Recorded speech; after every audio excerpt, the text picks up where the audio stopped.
அண்ணாமலை அவர்களும் தமிழ் தேசியத்தின் மீது நம்பிக்கை கொண்டவராகத்தான் அவருடைய பேச்சுகளிலும் கருத்துகளிலிருந்தும் தெரிகிறது. இப்போ சீமான் அவர்களும் தமிழ் தேசிய கருத்துக்களை தான் பேசி வருகிறார். ரெண்டு பேருக்கும் இருக்கக்கூடிய ஒரு ஒற்றுமை என்னென்னா, ரெண்டு பேருமே தமிழ்நாட்டில் உள்ள பிரச்சனைகள், விவரங்கள், ஊழல் விவகாரமாக இருந்தாலும் சரி, இல்லை மக்களுக்கான தேவைகள் பிரச்சனைகளாக இருந்தாலும் சரி, கொள்கை கோட்பாடு ரீதியான விஷயங்களாக இருந்தாலும் சரி, அந்தந்த வகையில் அவர்களுடைய விவரங்கள் சரியாக தெரிந்தவர்கள். துண்டு சீட்டோ A4 ஷீட்டோ பார்த்து பேச வேண்டிய அவசியம் இல்லை. அப்படி சொன்னால் அவங்களுக்கு புரியும். ஒரு பக்கம் அண்ணாமலை தனி கட்சி ஆரம்பிக்க போகிறார். ஏதோ 4ஆம் தேதி அவருக்கு பிறந்த நாள், அமெரிக்காலாம் போயிட்டு வந்தார், குடும்பத்தோடு கொஞ்சம் நாட்கள் எங்கேயோ ஓய்வு எடுத்தார். 4ஆம் தேதி அன்றைக்கி பிறந்த நாள், 7ஆம் தேதி அன்றைக்கி அவர் ஏதோ ஒரு கூட்டம் ஏற்பாடு பண்ணியிருக்காருன்னு சொல்கிறாங்க. அதில் அறிவிப்பார்.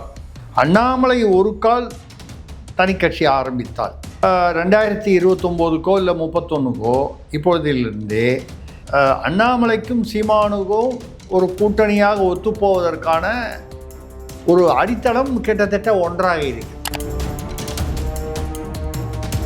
சீமானும் அண்ணாமலை தனி கட்சி ஆரம்பிக்கும் பட்சத்தில் ஒரு கூட்டணி ஏற்பட்டால் ஆச்சரியப்படுவதற்கு இல்லை.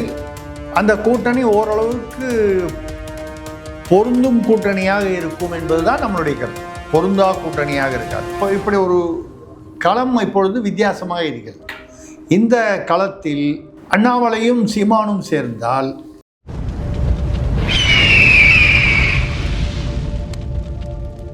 அரசியல் கருத நேயர்களுக்கு வணக்கம். இன்று நம்மோட சிறப்பு விருந்தினர் மூத்த பத்திரிகையாளர் திரிசக்தியார் அவர்கள். வணக்கம் சார். வணக்கம் சரண், சொல்லுங்கள். எப்படி இருக்கீங்க? நல்லா இருக்கேன் சார். பாஜகவோட முன்னாள் மாநில தலைவர் திரு அண்ணாமலை அவர்கள் சமீபத்தில் ஒரு பேச்சு அவரை பற்றி அடிப்படுது. தொடர்ச்சியாக அவர் கட்சி ஆரம்பிக்க போகிறார் பல நியூஸ்கள் பார்க்க முடியுது.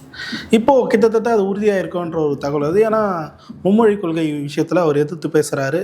இந்த மாதிரி விஷயங்கள்லாம் வேணான்றார். அது ஒரு புறம் இருக்க, தமிழ் தேசியத்தை பற்றி அவருக்கும் ஒரு பார்வை இருக்குது. சீமானோட கைகோர்க்கும் ஒரு ஆர்வம் காட்டுறாரு அப்படின்ற மாதிரி ஒரு பக்கம் செய்திகளில் வெளியாகுது. எந்த அளவுக்கு உண்மை சார் இது? அண்ணாமலை அவர்கள் தமிழ்நாடு மாநில தலைவராக பாஜகவில் இருந்தபோது இதற்கு முன்னால் இருந்த தலைவர்களை விட மிக சிறப்பாக அப்படின்னு சொல்வதை விட எழுச்சியாக செயல்பட்டார் என்பதில் எல்லளவும் சந்தேகமில்லை. ஒரு மக்களிடையே தமிழ்நாடு பாஜகவிற்கு ஒரு எதிர்பார்ப்பு, அவர்கள் மீது ஒரு நம்பிக்கை வளர காரணமாக இருந்தவர் அண்ணாமலை அவருடைய தலைமை. அது காரணம் என்னென்னா, நான் கூட பல இடங்களில் சொல்லுவேன், இந்த ஃபீல்டில் இறங்கி அடிக்கிற மாதிரி அடிப்பார்.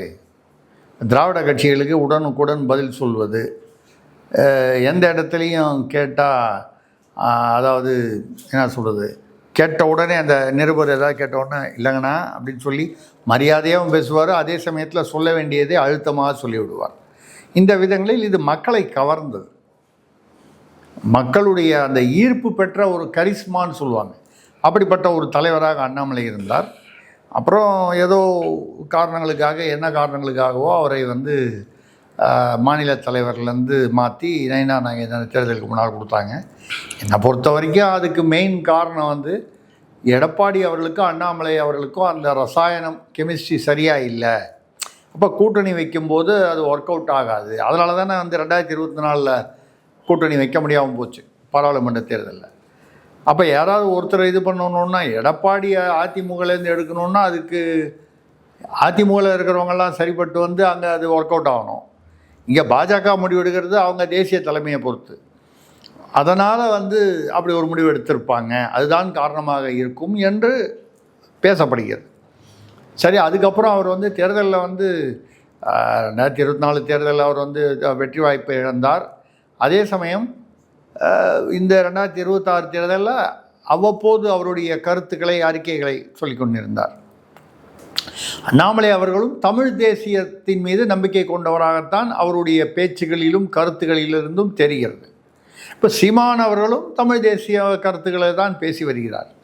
ரெண்டு பேருக்கும் இருக்கக்கூடிய ஒரு ஒற்றுமை என்னென்னா, ரெண்டு பேருமே தமிழ்நாட்டில் உள்ள பிரச்சனைகள், விவரங்கள், ஊழல் விவகாரமாக இருந்தாலும் சரி, இல்லை மக்களுக்கான தேவைகள் பிரச்சனைகளாக இருந்தாலும் சரி, கொள்கை கோட்பாடு ரீதியான விஷயங்களாக இருந்தாலும் சரி, அந்தந்த வகையில் அவர்களுடைய விவரங்கள் சரியாக தெரிந்தவர்.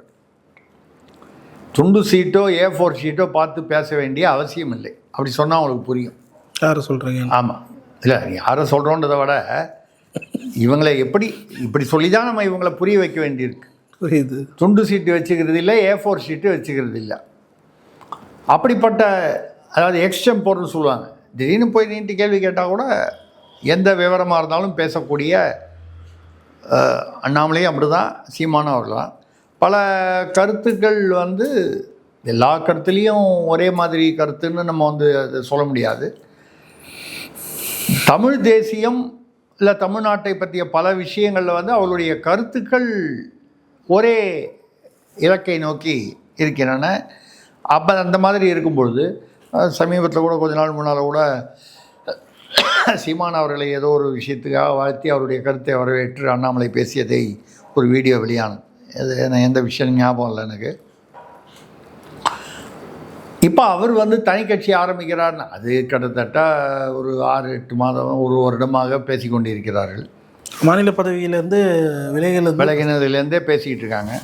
நான் கூட அந்த மாதிரி ஒரு பேச்சு அடிபடுது, தனி கட்சி ஆரம்பிக்கிறதா அவர் எல்லாம் ரெடி பண்ணிட்டாருன்னு சொல்கிறாங்க, டிசம்பர் 6ஆம் தேதி அறிவிக்கிறாருன்னு ஒரு பேசின போது, அப்பொழுது நிறைய பேர் வந்து அண்ணாமலையுடைய என்ன சொல்கிறது தொண்டர்கள்னு சொல்கிறவங்க, அவர் பிஜேபி விட்டே போக மாட்டார், திருசக்தியார் போய் சொல்கிறாருங்களாம் சொன்னாங்க. இப்போ எல்லா இடத்துலையும் பரவலாக வந்து அண்ணாமலை தனி கட்சி ஆரம்பிக்கிறாருன்னு அன்றைக்கி ஒரு வருஷம் திருசக்தியார் சொன்னபோது அது போய் அது உண்மை இல்லைன்னு சொன்னவங்க. ஏன்னா நமக்கு கிடைத்த தகவல்களை வைத்துக்கொண்டு நம்ம சொல்கிறோம். அவங்க உள்ளுக்குள்ளே மனசுக்குள்ளே என்ன பிளான் பண்ணுறாங்கன்னு நம்ம வீட்டில் வந்து சொல்லிட்டா போகிறாங்க, நம்மகிட்டயா சொல்லிட்டு போகிறாங்க. தகவல்களை வைத்து தான் நம்ம சொல்கிறோம். அது மட்டும் இல்லாமல் அந்தந்த சூழ்நிலைக்கு ஏற்ப அவர்களும் வந்து அவர்களுடைய முடிவையோ தள்ளி வைக்கலாம், மாற்றிக்கொள்ளலாம், இதெல்லாம் நடக்கலாம். அப்போ கூட என்ன சொன்னாங்க, அவர் வந்து தனி கட்சி ஆரம்பிக்கிறதார், அமித்ஷா அவர்கள் அழைத்து தனி கட்சி ஆரம்பிக்க வேண்டாம் என்று கன்வின்ஸ் பண்ணார், அது நவம்பர் மாத கடைசியில் அப்படின்னு சொன்னாங்க. இப்படியும் செய்திகள் வந்தது. அந்த மீட்டிங்கில் ஜேபி நட்டா இருந்தார், அப்புறம் BL சந்தோஷ் இருந்தார். இவ்வளோ தூரம் விவரங்கள் வருது வெளியில். இல்லை 1% கூடவா உண்மை இல்லாமல் இருக்கும்? அப்படி உண்மை இல்லாமல் இருக்குது அப்படின்னு சொன்னால் யாராவது மறுத்திருப்பாங்களே, ஒன்று பிஜேபி தரப்பில் மறுத்திருக்கணும், இல்லை அண்ணாமலை தரப்பு. ஸோ ஆக மொத்தம் இது இன்னும் கேள்விக்குறியாக தான் இருக்கிறது. அவர் ஒரு பக்கம் வந்து அண்ணாமலை தனி கட்சி ஆரம்பிக்க போகிறார், ஏதோ 4ஆம் தேதி அவருக்கு பிறந்த நாள், இப்போ தான் அமெரிக்காலாம் போயிட்டு வந்தார், குடும்பத்தோடு கொஞ்சம் நாட்கள் எங்கேயோ ஓய்வு எடுத்தார். 4ஆம் தேதி அன்றைக்கி பிறந்த நாள், 7ஆம் தேதி அன்றைக்கி அவர் ஏதோ ஒரு கூட்டம் ஏற்பாடு பண்ணியிருக்காருன்னு சொல்கிறாங்க. அதில் அறிவிப்பார். இப்போவும் வந்து சொல்லப்படுவது யூகங்கள் தான். அவருடைய கொடி என்று போட்டு கூட போட்டாங்க. சைக்கிள் சின்னத்தை கேட்குறாருங்களோ? சைக்கிள் சின்னம் கேட்குறாங்க. கிட்டத்தட்ட தேசிய கொடி மாதிரி நடுவில் அண்ணாமலை படம் போட்ட படம், இதுதான் அவருடைய கட்சி. ஆனால் இந்த வாட்ஸ்அப் செய்திகளை மட்டும் நம்பி நம்ம எதையுமே முடிவு பண்ண முடியாது. இன்றைக்கி யார் வேணாலும் வீட்டில் உட்காந்துக்கிட்டு ஒரு செய்தியை உருவாக்கி பொய்யான ஒரு செய்தியை உண்மையை போல் வலைதளத்தில் வந்து அலைய விடுறதுன்றது ரொம்ப சர்வசாதாரணமாக போயிடுச்சு. ஈஸியான ரூட்டாக போச்சு. ஆமாம், இப்போதான் ரூட் உங்களுக்கு தான் தெரியுமே. ரூட்டில் என்னென்னமோ பண்ணும்போது அவங்க இப்போ அது யார் வேணாலும் பண்ணலாம். ரூட் எல்லாருக்கும் தெரிஞ்சு போச்சு. அதான் உங்களுக்கு தான் ஆட்சியே பிடிச்சிட்டாங்க ரூட்டை வச்சு. அப்படி இருக்கும்போது இது அப்போ உண்மையாக என்று தெரியாது. என்னை பொறுத்தவரை அவர் அண்ணாமலை திறமையானவர், மக்களிடம்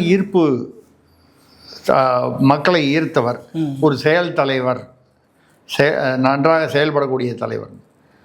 அவர் இப்போ இந்த பக்கம் பாஜகவில் நம்ம விசாரித்த போது இல்லை அடுத்த வாரத்தில் அநேகமாக அவர் வந்து ராஜ்யசபா MP ஆக்கி மத்திய அமைச்சராகவும் இப்போவும் சொல்லிகிட்டு இருக்காங்க. நான் விசாரித்த சில இடங்களில் எது உண்மையாக இருக்கும், எது நடக்கும் என்பது பொறுத்திருந்து தான் பார்க்க வேண்டும். இது அண்ணாமலையை பொறுத்த வரைக்கும். அண்ணாமலை ஒரு கால் தனி கட்சி ஆரம்பிக்கிறாரா இல்லையா? ஆரம்பிக்கும் பட்சத்தில் 2029க்கோ இல்லை 31க்கோ இப்பொழுதிலிருந்தே சீமானுடன் மற்றவங்களோட யாருடன் அவருக்கு ஒத்த கருத்துனா திமுகவோட ஒத்து போகிறதுக்கு வாய்ப்பு இல்லை. அதிமுக அது முதல்ல அங்கே என்ன நடக்குதுன்னு அதுவே முடியல, அவங்களுக்குள்ள ஒத்து போகணும். அதான் அது முதல்ல அங்கேயே ஒத்து போகல. வேலுமணிக்கெல்லாம் திருப்பியும் வந்து பதவி வந்து அந்த பழைய பதவிகள்லாம் கொடுக்கக்கூடாதுன்னு சொல்லி கேபி முனுசாமி தகராறு பண்ணுறாரு. கேபி முனுசாமி எடப்பாடியுடைய தீவிர ஆதரவாளர். ஓரளவுக்கு கேபி முனுசாமி சொல்லுதை எடப்பாடி ஆலோசனைகளை கேட்டுக்கொள்வார் சீனியர் என்ற முறையில். அது வேலுமணிக்கெல்லாம் மறுபடியும் கொடுக்கக்கூடாதுன்னு சொல்கிறாராம். இப்போ சிவி சண்முகமும் விஜயபாஸ்கர், புதுக்கோட்டை விஜயபாஸ்கரும் தாவேக்காவுக்கு வரதா இருக்காங்க. ஆனால் இங்கே வந்து ஒன்றும் பெரிய பதவி ஒன்றும் கொடுக்குற மாதிரி ஒன்றும் உறுதி கொடுக்கல. அப்போ திருப்பி இப்போ எடப்பாடிக்கிட்டேயும் போக முடியல, போகிறதுக்கு அவங்களுக்கு மனசு இல்லை. தாவேக்காலையும் ஏற்றுக்கலான்னா திமுகவுக்கு போகிறதுனா ஓபிஎஸ் மாதிரி போகலாம். அது திமுகவுக்கும் சிக்னல் கொடுத்து பார்த்ததாகவும் அங்கேருந்து ஒன்றும் ரெஸ்பான்ஸ் சரியில்லை. இதெல்லாம் வந்து தகவல்கள் வருகின்றன. இதில் என்ன நடக்குது மொத்தம் நம்ம சொல்லுது அது கடைசியில் ஏதோ செட்டில் ஆகட்டும். ஆனால் அதிமுக இப்பொழுது பலவீனமாக இருக்கிறது. அவர்கள் வந்து அவர்களுடைய பிரச்சனையே அவர்களுக்கு பெரிதாக இருக்கிறது. இப்போது மற்ற விஷயங்கள்லாம் அவங்க கவனம் செலுத்த முடியாது. அப்போ அண்ணாமலை போய் அண்ணாமலை வந்து எடப்பாடியோட ஒத்து வரலன்னு தானே வந்து 2024 கூட்டணி வராமல் வந்துச்சு. இப்போ போய் எடப்பாடி தலைமையிலான கட்சியோடு அவர் எப்படி கூட்டணி வைப்பார்? தனிக்கட்சி ஆரம்பிக்கும் பட்சத்தில் ஐயா ஆரம்பிப்பாரா இல்லையா எனக்கு தெரியாதுங்க. சொன்னால் அந்த கமெண்ட் பாக்ஸில் கழுவி ஊற்றுவீங்க. அதுக்கப்புறம் அவர் ஆரம்பிச்சிட்டாருன்னா வந்து என்கிட்ட இருந்தால் மன்னிப்பாக கேட்க போகிறீங்க. அன்றைக்கே சொன்னார் திருசக்தின்னு சொல்லுவீங்களா? ஒத்துப்பீங்களா? ரைட்டு. நமக்கு அப்பப்போ கிடைக்கிற தகவலை வச்சு சொல்கிறோம். நம்மக்கிட்டேயே வந்து கேட்டாங்க. நம்ம வேறு ஒரு நிகழ்வில் கூட சொல்லியிருந்தேன். அது தகவல் தொடர்பு தலைவராக நீங்கள் அந்த கட்சியில் இருக்கீங்களான்னு கேட்டாங்க. இல்லையா, நமக்கு நேரடி அரசியல் விருப்பம் இல்லை. அப்போ ஏதோ நடக்குது அப்படின்னு நம்ம நம்புறதுக்கான வாய்ப்புகள் இருக்குது. அவ்வளோதான் நம்ம சொல்கிறது. இப்போ நீங்கள் அவர் பேர் என்ன சீமான் அவர்களை எடுத்துக்கொண்டால் திமுக அதிமுக ரெண்டும் ரூல்ட் அவுட்டு. தாவேகாவுடன் கூட்டணிக்கு வாய்ப்பில்லை. அண்ணாமலை சொல்கிறீங்க? சீமானுக்கு தாவேகாவுடன் கூட்டணி வைக்க வாய்ப்பில்லை. அப்போது அண்ணாமலை தனிக்கட்சி ஆரம்பிக்கும் பட்சத்தில் ஐயா ஆரம்பிக்கல, ஒரு மத்திய அமைச்சர் ஆனார், பாஜக சார்பில் மத்திய அமைச்சர் ஆனார், ராஜ்யசபா எம்பி, நம்ம வாழ்த்துவோம். தனிக்கட்சி ஆரம்பிக்கிறாரு, வாழ்த்துவோம். ஏன் அப்படி ரெண்டும் பொதுவாக சொல்கிறோன்னா, ஒரு திறமையுள்ள மனிதர், எங்கிருந்தாலும் அவர் வந்து ஷைன் பண்ணக்கூடியவர், ஒரு உழைத்து வளர்ச்சியை ஒரு வளர்ச்சியை உண்டாக்கக்கூடியவர். ஸோ எங்கிருந்தாலும் அது நல்லபடியாக நடக்கணுங்கிற வகையில் அண்ணாமலைக்கு இருக்கக்கூடிய ஃபாலோயர்ஸ், தொண்டர்கள், அந்த தொண்டர்கள் ஈர்ப்பை அவர் வந்து அனாவசியமாக வேஸ்ட் பண்ணக்கூடாது. ஒன்று பாஜகவில் ஏதாவது வந்து வரணும், வந்து மேலிடத்தில் வந்து ஒரு நல்ல கண்ட்ரோலான ஒரு அமைச்சரவையில் வந்து உட்கார்ந்து அவருடைய திறமை, அதெல்லாம் வலிமை, இதெல்லாம் காமிக்கணும். இல்லை ஏதோ ஒரு காரணமாக அவர் முடிவு செய்தால் தனிக்கட்சி என்று, அந்த தனிக்கட்சி நன்றாக வளர வேண்டும். வளர்வதற்கு சில வருடங்கள் பிடிக்கும். ஏன்னா ஒரு கட்சியுமே ஒரு ஒரு வருஷம் 2 வருஷமாவது ஆகுமே. இவர் எந்த ரூட்டில் போகணும்னு தெரியாது. அந்த ரூட்டில் போனால் 2 வருஷத்துலேயே பிடிச்சிடலாம். நம்ம தான் பார்த்தோம் தாவேகால. இவர் எந்த ரூட்டில் போனாலும், ஆனால் இவருக்கு வந்து புதிதாக அரசியல் இல்லை, ஏற்கனவே வந்துட்டார் அரசியலுக்கு. வந்து இவ்வளோ நாள் மாநில தலைவராக பாஜகவில் அரசியல் பண்ணிட்டு தானே இருந்தார்.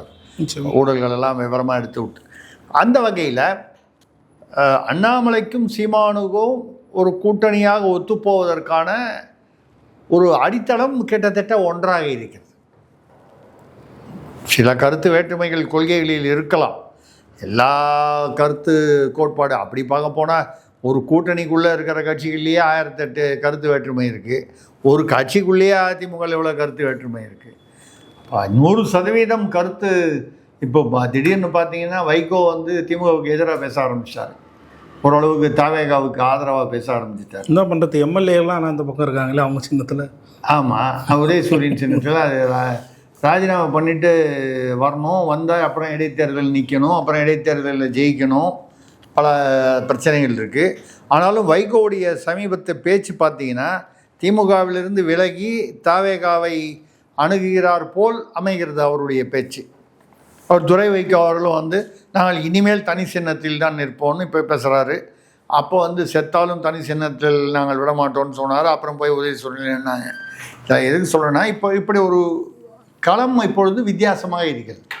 இந்த களத்தில் அண்ணாமலையும் சீமானும் சேர்ந்தால் ஒரு புது முனை ஒன்று உருவாகலாம். அது எந்த அளவுக்கு எஃபிஷியண்ட்டாக இருக்கும்னு நினைக்கிறீங்க சார்?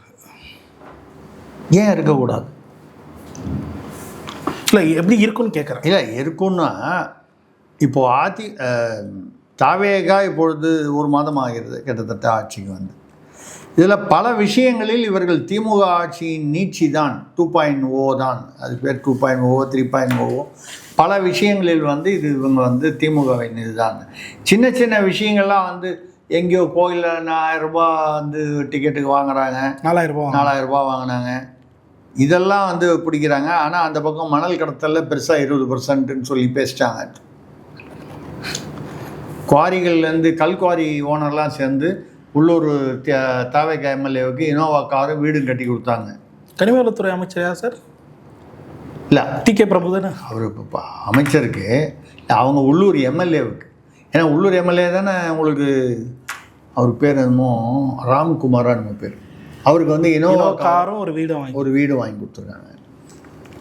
இதெல்லாம் ஊழல் இல்லையா? முன்னாலேயே அட்வான்ஸாக வாங்கி கொடுத்துறான்னு என்ன அர்த்தம்? நாங்கள் பண்ணும்போது சைலண்டாக இருந்தோம். நாங்கள் அப்போ பண்ணோம், இப்போ நீங்கள் வந்திருக்கீங்க, அப்போ அவங்களுக்கு கொடுத்தோம், இப்போ உங்களுக்கு கொடுக்குறோம். இந்த மாதிரி நிறைய இடங்களில் நடந்திருக்குது. குற்றங்களும் பார்த்தீங்கன்னா நேற்று கூட பாருங்கள், கோயம்பேட்டில் தாவேகா நிர்வாகி நடத்தின ஒரு பாரு, அந்த பாரில் ஒரு இலங்கையிலேருந்து இங்கே வந்து 21 வயசு பொண்ணு, அந்த யாழினியா நம்ம பேர், யான்சியா நம்ம பேர், அவங்க வந்து ஏதோ வந்து இதெல்லாம் தண்ணி சாப்பிட்ருக்காங்க இந்த வயதில் எல்லாமே ஆண் பெண். ஆமாம், கேட்டால் ஜென்சிம்பாங்க, நமக்கு தெரியாது. அதனால் வந்து இல்லை, அதில் இன்னொரு குறிப்பிட்ட விஷயம் என்னென்னா, பசங்க சரக்கு அடிக்கல, பொண்ணுங்க மட்டும் தான் அடிச்சிருக்காங்க. ஆமாம், அந்த பையன் வாக்குமூலம் கொடுத்துருக்காங்க. அப்போது ஈரோட்டுக்காரர் சொன்ன அந்த பெண்கள் முன்னேற்றம் தமிழ்நாடு அடைந்து விட்டது. ஆமாம், ஏற்றுக்கலாம். ஈரோட்டுக்காரர் சொன்ன பாதையில் கரெக்டாக போயிட்டுருக்குது. ரைட்டு. அந்த வகையில் வந்து நீங்கள் இப்போது அதில் ஏதோ யாரோ ஒருத்த பையன் வந்து இடுப்பில் தொட்டுட்டான் போனால் வந்தான், ஏதோ அங்கே உள்ள இந்த தண்ணி அடிக்கிற இடத்துல டான்ஸ் ஆடிக்கிட்டு இருக்காங்கன்னும் போது ஏதாவது பிரச்சனைகள் வர்றதுக்கான வாய்ப்புகள் உண்டு. வெளியே வந்து தகராறில் வந்து ஏதோ அந்த கார் மேலே இவங்க கல்லெடுத்து அடிச்சிட்டாங்க, ஸ்கூட்டரில் போன இந்த பெண்ணுடைய தரப்பினர், அந்த தரப்பினர் வந்து காரால் மோதி பதிலுக்கு இந்த யான்சி என்ற பெண் சம்பவ இடத்திலே உயிரிழந்துட்டார். கூட இருந்த பெண் வந்து ஹாஸ்பிட்டலில் இருக்காங்க. அது சின்ன பொண்ணு, 17. ஆமாம். முக்கியமான விஷயம் என்னென்னா, அந்த வந்து மோதிய கார், அதில் வந்தவங்க அது திமுக கொடி சுமந்த கார். சுமன் சக்திவேல் என்ற திமுகவில் ஏதோ ஒரு கிளை நிர்வாகி என்னமோ இருக்கிறவருடைய கார். ஏதோ ஃபஸ்ட் டைம் சொல்கிறீங்களா? ஆல்ரெடி ஈசிஆர்லேயே இது மாதிரி ஒரு சம்பவம் நடந்தது. அந்த காலத்துலேயே நடந்திருக்குங்க. ரொம்ப வருஷம் முன்னால் பார்த்தீங்கன்னா ஒரு சேனலில், ஒரு பெரிய சேனலில் இருக்கக்கூடிய ஒரு நிர்வாகிகள் 2 பேர், அந்த விஷயம் சொல்கிறீங்க, மிக உயரத்தில் இருந்த நிர்வாகிகள், அவங்களாம் வந்து தண்ணி அடிச்சுட்டு வரும்போது வேற ஒரு குரூப்பு, அந்த குரூப்பில் இருக்கிறவர் வந்து இப்போ பாஜகவில் இருக்கார், ஒரு ஹோட்டல் முதலாளியோட பையன். நான் சொல்கிறது ரொம்ப வருஷம், நீங்கள்லாம் அப்போ அரசியல்லாம் பார்க்கவே ஆரம்பிச்சிருக்க மாட்டீங்க, பொறுத்தவரைக்குனானே தெரியல. அப்போ வந்து தண்ணி அடிச்சுட்டு வெளியில் வரும்போது ஒரு கார் ஓவர்டேக் பண்ணும்போது தகராறாகி அப்புறம் திமுக ஆட்சி வீட்டுக்கு போய் அந்த அவங்கள அடித்து நிமித்தி அவங்க ஹோட்டல், இந்த செக்கர்ஸ் ஹோட்டல் நம்ம சேதாப்பேட்டையில், அது மேலே வந்து வாசலில் வந்து ரகலை பண்ணி அடித்து இதெல்லாம் கலாட்டாகி சம்மந்தப்பட்டவர்கள்லாம் வந்து சிங்கப்பூருக்கு தப்பிச்சு ஓடி, திமுக சார்பில் இருந்தவங்க, அந்த சேனலுடைய உயர் அதிகாரிகளாக இருந்தவங்க. ஸோ தொட்டு நடக்கிறது இந்த பாரில் தகராறு. இதில் கட்சி ரீதியான மற்ற ரீதியான, கடைசியில் அது கட்சி ரீதியான கூட இல்லை, அவங்களுக்குள்ளே உள்ள அந்த தண்ணி அடிச்சுட்டு வரும்போது நீ பெரியவன் நான் பெரியவன், என்னை தாண்டி நீ போனால் ஒன்றா, இந்த மாதிரி சின்ன விஷயங்கள் பெருசாகி அப்போ தான் அந்த கட்சி, இவங்க இந்த கட்சி இவங்க இந்த கட்சின்னு அப்போ தான் வெளியாகுது. ஏதோ இவர்கள் அவர்களை அந்த கட்சியை தாக்க வேண்டும் என்று அப்படி போய் பார்த்தாங்க அப்படின்னு கூட சொல்ல முடியல.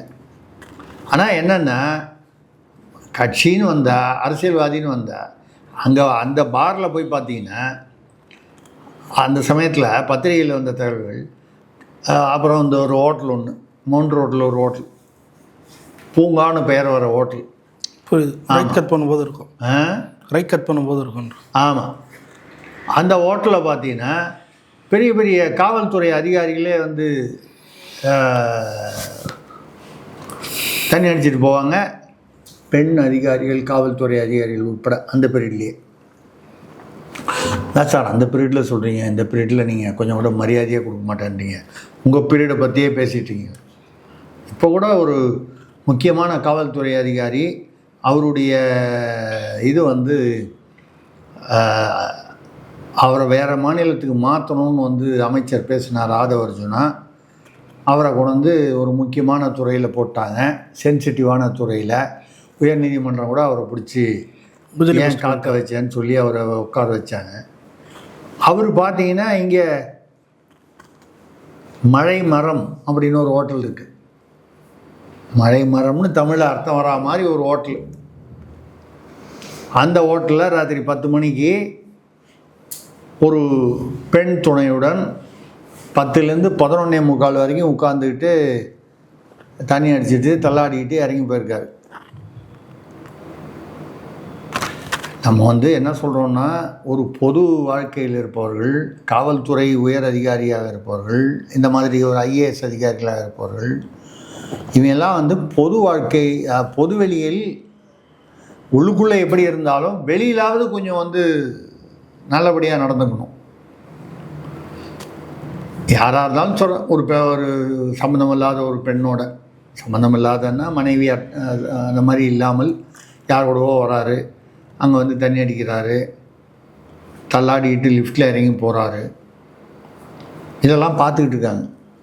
செய்தி பரவுதா இல்லையா? பரவி தானே இப்போ நம்மளை மாதிரி ஆட்கள்கிட்ட வருது. அன்னிலேருந்து இன்னி வரைக்கும் நடக்குது. நம்ம சொல்கிறது வந்து இந்த ஆட்சி அந்த ஆட்சின்னு வித்தியாசப்படுத்தி பார்க்கல. இதெல்லாம் இருக்கும் பொழுது இது ஒரு பக்கம் இது தொடர்ந்து கொண்டு இருக்கிறது. இதை தாண்டி நம்ம வந்து என்ன சொல்லணும்னா, சீமானும் அண்ணாமலை தனிக்கட்சி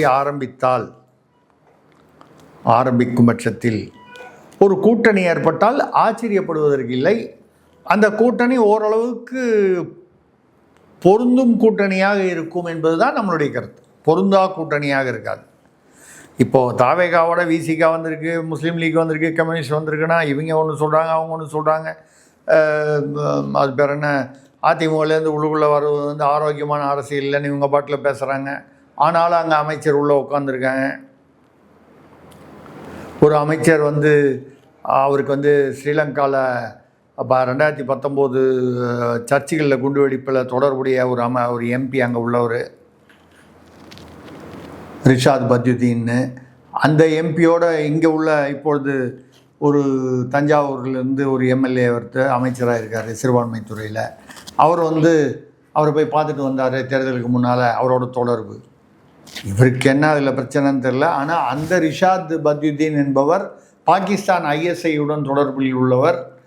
அந்த குண்டுவெடிப்புக்கு அவரும் வந்து அந்த வழக்கில் குற்றம் சாட்டப்பட்டவர். அந்த 2019 கிறிஸ்தவ தேவாலயங்கள் குண்டுவெடிப்பு, அதுக்கு ISI தான் காரணம். IS சிரியாவில் அந்த தீவிரவாத இயக்கம் தான் காரணம். அதோடு நெருங்கிய தொடர்புள்ளவர் அந்த இலங்கை எம்பின்னு சொல்லும்போது அவரை போய் இவர் ஏன் பார்த்தாரு, இவங்களுக்குள்ள என்ன தொடர்பு, இந்த கேள்விகள் வரதானே செய்யும். நீங்கள் யாரோட்ட வந்து கடத்தலில் ஈடுபட்டிருக்கான், கொலையில் ஈடுபட்டிருக்கான், அவங்க கூட உட்காந்து நீங்கள் காபி சாப்பிட்டு வந்தால் கூட அவங்க கூட ஏன் நீங்கள் காபி சாப்பிட்டீங்கன்ற கேள்வி வரும். நீங்கள் நிரபராதியாக இருக்கலாம். அப்படி கூட அவரை பற்றி தெரியாமல் 2019 அவர் வழக்கில் ஈடுபட்டிருக்காருங்கிறது எல்லாருக்கும் உலகத்துக்கே தெரியும். இப்படியெல்லாம் பல பிரச்சனைகள் இருக்குது. இதெல்லாம் தாண்டி தாவேக ஆட்சி வந்து ஏதோ அந்த இது மாதிரி ஓடுது, ஏதோ அந்த ராட்டினம் மாதிரி ஓடுது. ராட்டினத்தில் யார் உட்காந்துருக்காங்க, எங்கே உட்காந்துருக்காங்க, எந்த பக்கம் இழுக்கிறாங்க, யார் என்ன பேசுகிறாங்க, யாருக்கு என்ன கொள்கை, இதெல்லாம் தாண்டி ஏதோ ஒரு ஒரு ஒரு அவியல் மாதிரி ஓடுது அது. அப்படி இருக்கும் சமயத்தில் இது வந்து நம்ம சீமானும் அண்ணாமலை தனிக்கட்சி ஆரம்பிப்பது என்று அது உண்மையானால், அப்படி நடந்தால் ஓரளவுக்கு அது பொருந்தும் கூட்டணியாக இருக்கும் என்பது தான் நம்மளுடைய கருத்து. ஏன்னா இப்போ வந்து பார்த்திங்கன்னா நிறைய ரீல்ஸ் ஆட்சி தான் நடக்குது. மக்கள் ஆல்ரெடி இது ரீல்ஸ் ஆட்சின்னு புரிஞ்சுக்க ஆரம்பிச்சிட்டாங்க. இப்போ கூட அமைச்சர் கீர்த்தனா அவர்கள் வந்து தொழில் அமைச்சர், அவங்க ஏதோ அந்த ஐரோப்பிய விதமான அந்த ஆடைகள்லாம் போட்டுக்கிட்டு இங்கிலீஷில் வந்து எல்லோருங்க வந்து தமிழ்நாட்டில் முதலீடு பண்ணுங்கன்னு சொன்னாங்க. சரி ரைட்டு, ஆங்கிலத்தில் சொன்னால் தான் வெளிநாட்டில் இருக்கிறவங்களுக்கு தெரியுன்றதுனால சொல்லியிருப்பாங்க. ஒரு நியூஸ் பார்த்தேன் சார், ஏதோ 8500 கோடி முதலீடு வந்திருக்குன்ற மாதிரி. 8300 தப்பாக சொல்லக்கூடாது, உண்மையாக வந்துக்குதா?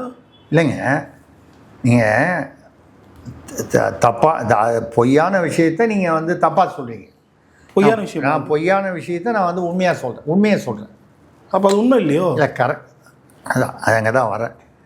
செயின்ட் கோபைன் அப்படிங்கிறது ஒரு மிகப்பெரிய ஒரு குளோபல் உலக அளவில் புகழ்பெற்ற நிறுவனம். ஏற்கனவே ஸ்ரீபெரும்புத்தூர்லேயே எங்கேயோ ஒரு ஃபேக்ட்ரி கூட இருக்குது. இந்த கண்ணாடிலாம் தயார் பண்ணுறாங்க. உலகத்தையே இந்த நிலை கண்ணாடி தயார் பண்ணுறவங்க அவங்க தான் நம்பர் 1. கிட்டத்தட்ட 80% மார்க்கெட்டு சந்தை அவங்ககிட்ட தான் இருக்குது உலகத்தில். அதை தவிர அதை ஒட்டி கெமிக்கல்ஸ் அது இதெல்லாம் நிறைய பண்ணுறாங்க. அவங்க வந்து 8300 கோடி தமிழ்நாட்டில் முதலீடு செய்வதாக சில ரீல்கள். அரசு தரப்பில் எந்த அறிக்கையும் வரவில்லை, பார்க்கல. ஆனால் அந்த தாவேகாலேருந்து வழக்கமான அந்த ரீல்ஸ் வருது பாருங்கள், இன்ஸ்டாகிராம், அதில் வருது.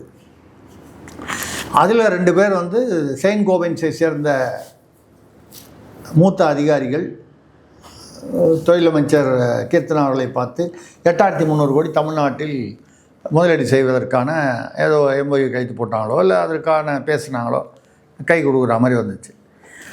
இது நம்ம ஆளுங்க தான் வந்து இதை வந்து நீங்கள் ஒரு 50 இடத்துல 100 இடத்துல போட்டிங்கன்னு வைங்க, இன்றைக்கி எப்படி பொசிஷன் ஆகிடுச்சுன்னா அது உடனே உண்மையை நம்பிடுவோம். இதை ஃபேக்ட் செக் போட்டு பார்த்தா தான் உண்மை தெரியும். எல்லாருமே பொறுமையாக அந்த ஃபேக்ட் செக்கு போட தெரியாமல் இருக்கலாம், இல்லை பொறுமை இல்லாமல் இருக்கலாம். ஏன்னா அவ்வளவு வாட்ஸ்அப்பில் கண்டென்ட் வருது. இதை போட்டு பார்த்தா அதில் இருக்கிறவர் வந்து அந்த 2 பேர் வந்து செயின்ட் கோபைன்ஸ் உயர் அதிகாரின்னு சொன்னோம். அந்த வந்த ஆட்களுக்கும் செயின்ட் கோபைன்ஸுக்கும் அந்த நிறுவனத்துக்கும் எந்த தொடர்பும் இல்லை. அவர் ஒருத்தர் வந்து ஹேமந்த் திவாரி அப்படின்னு சொல்லி அவர் வந்து ஹிட்டாச்சின்னு ஒரு நிறுவனம் இருக்குது, ஜப்பானிய நிறுவனம். அதோடைய கிளை நிறுவனம் ஒன்றில் வைஸ் பிரசிடெண்ட்டாக இருக்கார். ஒரு பேர் வந்து ஹேமந்த் திவாரி. இன்னொருத்தர் ரமேஷ் ரிச்சர்டு, அவர் வந்து மத போதகர், கிறிஸ்தவ மத போதகர். இவங்க 2 பேரும் எதுக்காக சந்தித்தாங்க தொழிலமைச்சர்னு தெரியாது, எப்போ சந்தித்தாங்க தெரியாது. ஆனால் இவங்களை இந்த புகைப்படத்தை பயன்படுத்தி செயின்ட் கோபைன்ஸ்காரன் எனக்கு எதுவுமே தெரியாதுன்றான். ஆமாம், அவனுக்கு தெரிஞ்சாதுன்னு சொல்லுவான். குறிப்பாக அதில் இன்னொரு விஷயமும் பார்க்கும்போது அந்த ரீல்ஸ் போட்ட போது இருந்த ட்ரெஸ்ஸும் அந்த நீங்கள் சொல்கிற மாதிரி அந்த நிறுவனத்தை சந்தித்த போதும் ஒரே ட்ரெஸ் தான் போட்டிருக்காங்க. அப்படி ரீல்ஸ் போட்டவனே வந்துட்டாங்களா என்னன்னு ஒன்றும் புரியலையே. அதுலேருந்தே புரிஞ்சுக்கணும் உங்களுக்கு அது எப்படி அது செட் பண்ணியிருக்காங்கன்னு. இது வந்து அதாவது இந்த மாதிரி விஷயங்கள் இப்போ கூட அதே ஒரு ஸ்ரீரங்கத்தில் திருச்செந்தூரில் வந்து ஸ்ரீரங்கம் MLA இவர் போய் ஆய்வு பண்ணார், ரமேஷ் ஆய்வு பண்ணி தப்பை கண்டுபிடிக்கிறதுங்கிறது நம்ம ஒன்றும் கூட இருக்கிறோம். ஆனால் அதை ஒரு விஜிலன்ஸ் ஸ்குவாட் HRNCயில் இருக்குது, அதை வச்சு பண்ணலாமே. எல்லா கோயில்களையுமே பண்ணலாமே, திருச்செந்தூர் உட்பட. அங்கே அப்படி பண்ணால் அவர் எப்படி சார்? நீங்கள் மாறு வேஷத்தில் போனீங்க, ஆனால் வீடியோவோட எப்படி போனீங்க? வீடியோவோட போனால் எப்படி வந்து இப்போ நம்மளே ஒரு வீடியோவோட ஒருத்தர் வராருன்னா யார் இவருன்னு சொல்லி கேட்க மாட்டானா, எதுக்குங்க வீடியோவை எடுத்துகிட்டு வரீங்க? இதாச்சும் வராது சார். மிட் நைட்டில் குவாரியில் வந்து ரைடு போயிருக்காங்களாம், அதிரடி ரைடுன்றாங்க. பார்த்தா ட்ரோன் கேமரா பார்த்தீங்கன்னா சும்மா அந்த சினிமாவில் வர மாதிரி லைட் எல்லாம் சும்மா அந்த கார் போகிறது அந்த பாதையில் வளைஞ்சு நம்ம TK பிரபு தான். ஆமாம். ஏன் நீங்கள் ஆய்வுக்கு போகும்போது இவ்வளவு செட்டப்போட ட்ரோன்ஸோட போகும்போது அந்த ஆய்வுக்கு உட்படுத்தப்படும் அந்த குற்றவாளிகள், அது தவறு செய்பவர்கள், இவங்களுக்கெல்லாம் தெரியாதா? 2வது ஆய்வுக்கு போகிறோன்னா ரகசியமாக சாதாரணமாக போனோம், மேலே ட்ரோன்ஸு போட்டு ட்ரோன் வச்சு லைட்டெல்லாம் போட்டு அந்த பாதையில் கலராக அந்த கார் போகிற பாதையெல்லாம் காமிச்சு ஆக மொத்தம் வெறும் ரீல்ஸை வச்சு தான் ஓட்டுறாங்க. இப்போ என்ன செய்தி வருதுன்னா, திருச்செந்தூரில் அந்த தவறு செய்தவர் என்று அவரை தண்டிக்கிறேன்னா அவர் கோயில் ஊழியரில் ஒப்பந்த ஊழியர்னாங்க. இப்போ அடுத்த கட்ட செய்தி என்னென்னா, ஒரு ஒப்பந்த ஊழியர் இல்லை, கோயிலுக்கு சம்மந்தமே இல்லாதவர். அவர் வந்து ஒப்பந்த ஊழியரும் இல்லை, கோயிலுக்கு தொடர்பே இல்லாதவர். கோயிலுக்கு தொடர்பே இல்லாதவர் அர்ச்சகர் என்ற பெயரில் அவர் வசூல் செய்கிறார் என்றால் அவர் யார்? அவர் 2 காவலாளிகள், அங்கே இருந்த பாதுகாப்புக்கு இருந்த காவலாளிகள் அவரோடு சேர்ந்து செயல்பட்டிருக்கிறார்கள், அந்த அர்ச்சகர் என்று சொல்லப்பட்டவருடன். அப்படி என்றால் அங்கே என்ன நடக்கிறது? அப்புறம் அந்த முடி இறக்கிற இடத்துல எக்ஸ்ட்ராவாக பணம் வாங்குறாங்க. நியமம் இப்போ எல்லா கோயில்களையும் நடக்கிற விஷயம். கான்ட்ராக்ட் விட்டு தான் எடுத்து வாங்குவாங்க, கான்ட்ராக்ட் எடுத்துருவாங்க. இவ்வளோ தான் வாங்கணும், நாங்கள் 100 ரூபான்னு சொன்னால் மேலே 100 ரூபா கொடுத்தா தான், இல்லைன்னா உட்காருன்னு சொல்லி 2 மணி நேரம் உட்கார வச்சுருவான். ஹைகோர்ட்டில் IPS ஆஃபீஸரை உட்கார வச்ச மாதிரி உட்கார வச்சுருவாங்க. புரியுது. அந்த மாதிரி வந்து இல்லாமல் உடனே உங்களுக்கு அட்டன் பண்ணணுன்னா அந்த எக்ஸ்ட்ரா காசு இது எனக்கு தெரிஞ்சு எல்லா ஆட்சியிலையும் இருக்குது. இந்த மாதிரி லஞ்சம் வந்து ஒழிக்கப்பட வேண்டியது தான். ஆனால் நீங்கள் வந்து இந்த 100, 200 லஞ்சம் 1000 லஞ்சத்தெல்லாம் ஒழிக்க விட்டுட்டு பெருசாக வந்து 500, 1000 கோடிகளிலேருந்து வேறு எங்கேயோ டீல் போட்டு யாரோ உயர்ந்த மனிதர் அந்த டீல் போடுறாருன்றாங்க, அப்புறம் அவர் போடுறாருன்றாங்க, அவர் போடுறாருன்றாங்க. இப்படியெல்லாம் வந்து நடக்கின்றன என்றால் ஏதோ பென்னி வைஸ் பவுண்ட் ஃபூலிஷ்னு இங்கிலீஷில் சொல்லுவாங்க. அது வந்து வைஸாக, அதாவது ₹1 செலவு பண்ணும்போது ரொம்ப புத்திசாலியாக இருப்பானா, ₹1000 ₹1,00,000 செலவும் போதும் முட்டாளாயிடுவானா. இது வந்து முட்டாள்னு கூட சொல்ல முடியாது. ₹1, ₹2 ஊழல், 500, 1000 இந்த மாதிரி ஒருவங்களை பிடிக்கிற மாதிரி காமிச்சு, ரீல்ஸு போட்டு காமிச்சு மக்களை ஊழலுக்கு எதிரான ஆட்சி என்று நம்ப வைத்து விட்டு, அங்கே பெருசாக மணல் கடத்தலில் 20%, இதில் இவ்வளோ % கல்குவாரியில் இனோவா வாங்கி கொடுக்குறான், வீடு கட்டி கொடுக்குறான்னா என்ன அர்த்தம்? இதுதான் வந்து, அதாவது இங்கே ஒரு வெளியில் நடிப்பது வேறு, உள்ளே நடப்பது வேறு அப்படிங்கிற ஒரு இதில் தான் இருக்குது. இந்த மாதிரி உள்ளதை வந்து இதில் வந்து நம்ம நல்ல நாள்லேயே நல்ல பேர் இருக்குது நமக்கு. இப்போ வந்து அவர் பேர் என்ன, அஜித் அவருடைய தாயார் மறந்து விட்டார். 89 வயது மூப்பு காரணமாக முதல்வர் விஜய் நேரில் சென்று அஞ்சலி செலுத்தியிருக்கிறார். பாராட்ட வேண்டிய விஷயம் ஒரு சக நடிகர் என்ற முறையில். அதுக்கு ஏங்க நீங்கள் பாட்டில் போயிட்டு வர வேண்டியதானே முதல்வர்? என்னாச்சு சார்? கூட ஒரு நடிகை எதுக்கு? விஜய் அவர்களுக்கே தெரியாமல் அவங்க காரில் ஏறிட்டாங்க அப்படின்றாங்க தாவேக்காரங்க. ஒரு காலம் அவங்க காரில் ஏறினது தெரியாமல் விஜய் அந்த வண்டியில் ஏறிப்பாரோ? கான்வாய் வண்டியில் எப்படி சார்? இல்லையா, அதுக்கு வாய்ப்பு இல்லை. அவங்களுக்கும் கூட கான்வாய் வந்தது தேர்தல் சமயத்தில் பார்த்தீங்கன்னா அவங்களுக்கு தனியாக கான்வாயெலாம் வந்தது. அதனால் அவர் தங்கத்தலைவி, இளம் தலைவிலாம் சொல்லி அவங்க வந்தபோது வாழ்த்து குரலாம் போட்டாங்க, அந்நியார்லாம் சொன்னாங்க. நான் என்ன சொல்கிறேன், அதை நீங்கள் வெளிப்படையாக உங்களுடைய அந்த விவாகரத்து முடிஞ்சவொன்னே அவங்கள திருமணம் செய்து கொள்வதாக இருந்தால் யாரே வேணாலும் திருமணம், நம்ம அதில் வந்து அவர்களுடைய தனிப்பட்ட வாழ்க்கையில் நம்ம தலையிடுவது நியாயமற்றது, பொருத்தமற்றது. ஆனால் இந்த மாதிரி நீங்கள் வந்து அப்படி தான் நான் போவேன், என்னை யார் கேட்குறது அப்படின்றது கொஞ்சம் நல்லா இல்லை, பார்க்குறதுக்கு நல்லா இல்லை. அதுவும் நீங்கள் வந்து இளைஞர்களுக்கு ஒரு பெரிய எதிர்பார்ப்பாக, இளைஞர்களுக்கெல்லாம் ஒரு ரோல் மாடலாக நீங்கள் வந்து அப்படி இருக்கக்கூடிய ஒரு நிலையில் இருக்கும் பொழுது நீங்கள் செய்யும் ஒன்றும் வந்து அந்த இளைஞர்கள் வந்து ஃபாலோ பண்ணுவாங்க. அதுதான் சரி என்று எடுத்துக்கொள்வார்கள். தலைவரே பண்ணுறாரு, நம்ம பண்ண என்ன? அதான் நீங்கள் தலைவராக இருக்கும்போது அது வந்து எவ்வளோக்கு எவ்வளோ அது வந்து ஒரு சலுகை, அது ஒரு பெரிய ஒரு அதிகாரமோ, அதே அளவில் அதில் வந்து பொறுப்புகளும் சுமைகளும் உண்டு. தலைவர் இதை பண்ணார்னா அப்போ சரி என்று அது மற்றவர்களும் செய்ய ஆரம்பிப்பார்கள். இப்போ நீங்கள், நான் என்ன சொல்கிறேன், உள்ளுக்குள்ளே எப்படி வேணாலும் யார் என்ன இது இந்த தலைவர்னு சொல்லுது பொதுவாக எந்த கட்சியிலையும் சொல்கிறேன், உள்ளுக்குள்ளே எப்படி வேணாலும் இருப்பாங்க. ஒரு கட்சியிலையும் உள்ளே போய் பார்த்தீங்கன்னா தலைவர்கள்னால் தனிப்பட்ட வாழ்க்கைன்னு பார்த்தீங்கன்னா எல்லாமே நிறைய முரண்பாடுகள், வித்தியாசங்கள் வரத்தான் செய்யும். நம்ம பார்த்தது தான், ஆண்டாண்டு காலமாக பார்த்து கொண்டு இருக்கிறோம் பல கட்சிகளிலும்.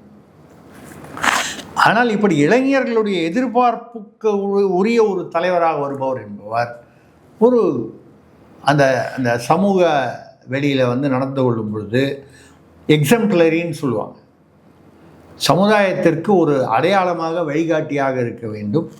அது முதல்வர் விஜய் அவர்களுக்கு புரியணும், இல்லை யாராவது புரிய வைக்கணும் அப்படிங்கிறது தான் நம்ம சொல்லக்கூடியது. ஆக நீங்கள் கேட்ட அந்த கேள்வியில் சீமான் அண்ணாமலை அந்த கூட்டணி, அண்ணாமலை தனி கட்சி ஆரம்பித்தா தான் அந்த கேள்வியே வருது. அப்படி ஆரம்பித்தால் இப்பொழுது அதுக்குள்ளேயே இந்த 1 மாதத்துக்குள்ளேயே சில இளைஞர்கள்லாம், பெண்கள் கூட, என்ன தளபதி இதில் இப்படி ஏமாற்றமாகிடுச்சு, இப்படி நடக்கலை அப்படி நடக்கலை, அந்த 1000 ரூபா கொடுக்குறேன்னு சொன்னார், கொடுக்கல, 2500 கொடுக்கல, இந்த மாதிரி நிறைய விஷயங்கள், குற்றங்கள். அந்த 10 வயது குட்டீஸ்னு சொல்லி 10 வயது சிறுமி, 11 வயது சிறுமி, இப்போ 17 வயசில் கோயம்பேட்டில், இப்படி எல்லாம் சிறுமிகள் தானே, குட்டீஸு, சிறுமிகள், இளைஞர்கள், இவர்களுக்கு நடக்கும் குற்றங்கள் கூட. இந்த சிங்கப்பெண் அதிரடிப்படை 2 தடவை கேன்சல் ஆகிடுச்சு. முதல் தடவையாவது பிரதமர் பார்க்க போகிறேன்னு சொன்னார், 2வது தடவை வந்து என்ன காரணம்னே தெரியல. அது ஒரு தனியார் நிறுவனத்துக்கு கொடுத்து 15 கோடி ரூபா செலவு பண்ணி ஏற்பாடு பண்ணாங்க. அப்புறம் ஏன் கேன்சல் பண்ணீங்க? நீங்கள் சும்மா ஒரு முறையாக ஆரம்பித்து விட்டிங்கன்னா அதுக்கப்புறம் அதிகாரிகள் வந்து அதை மற்ற வேலைகள்லாம் என்ன பணிகள் செய்யணுமோ அது செய்வாங்க. இப்போ இது ஆரம்பிக்கிறதுலேயே இவ்வளோ, இதுக்கப்புறம் அந்த போதை தடுப்பு பிரிவுன்னு ஒன்று ஆரம்பிக்கிறனாரு இது வரைக்கும் அதை பற்றி ஒன்றும் 29 ஆரம்பிச்சிடலாம். 29 ஆரம்பிச்சிடலாம். 29னா தேதியா வருஷமா? வருஷம். ஓ பரவாயில்ல, நீங்கள் இந்த ஆட்சிக்குள்ளே ஆரம்பிச்சிருவாங்கன்னு ஒரு நம்பிக்கையில் இருக்கீங்க, ரொம்ப பாசிட்டிவான எண்ணத்தோடு இருக்கீங்க. இல்லை 29 ஆச்சுன்றீங்களா? இல்லைங்க, இல்லை பாசிட்டிவான எண்ணத்தோடு இருக்கீங்க. 5 வருஷத்துக்குள்ளே ஆரம்பிச்சிருவாங்க, 5 வருஷம் வரைக்கும் ஆட்சியை நிலைச்சிரும்னு 2 விதமாகவும் பாசிட்டிவாக இருக்கீங்க. இல்லை சார், நான் 3 வருஷம் தான் கணக்கு பண்ணி சொன்னேன். அப்படியா? ஆமாம். சரி, உங்களுடைய நம்பிக்கைக்கு என்னுடைய வாழ்த்துக்களை தெரிவித்துக் கொள்கிறேன். ஏன்னா நம்ம எதுவும் நம்ம சொன்னால் அப்புறம் இந்த ஆளுக்கு கருணாக்கு ஏதாவது சொன்னார் அதனால் வந்துச்சுன்னு சொல்லி நம்மளை பிடிச்சி திட்டுவாங்க. இது ஏன் நடப்பது எதுவோ நடக்க போகுது. கீதாச்சாரத்தில் சொன்ன மாதிரி எது நடந்ததோ அது நல்லதாகவே நடந்தது, எது நடக்குமோ அதுவும் நல்லதாகவே நடக்கும் என்று நம்புவோம். நம்ம எதையாவது சொல்ல போய் இவர் சொன்னதுனால தான் ஆச்சுன்னு சொல்லிடுவாங்க. அதனால் இதுதான் இன்றைக்கு உள்ள சூழ்நிலை. நடப்பது என்ன என்று பொறுத்திருந்து பார்ப்போம். சார், பல்லறிக்கையில் தெளிவாக நன்றி. நன்றி, வணக்கம்.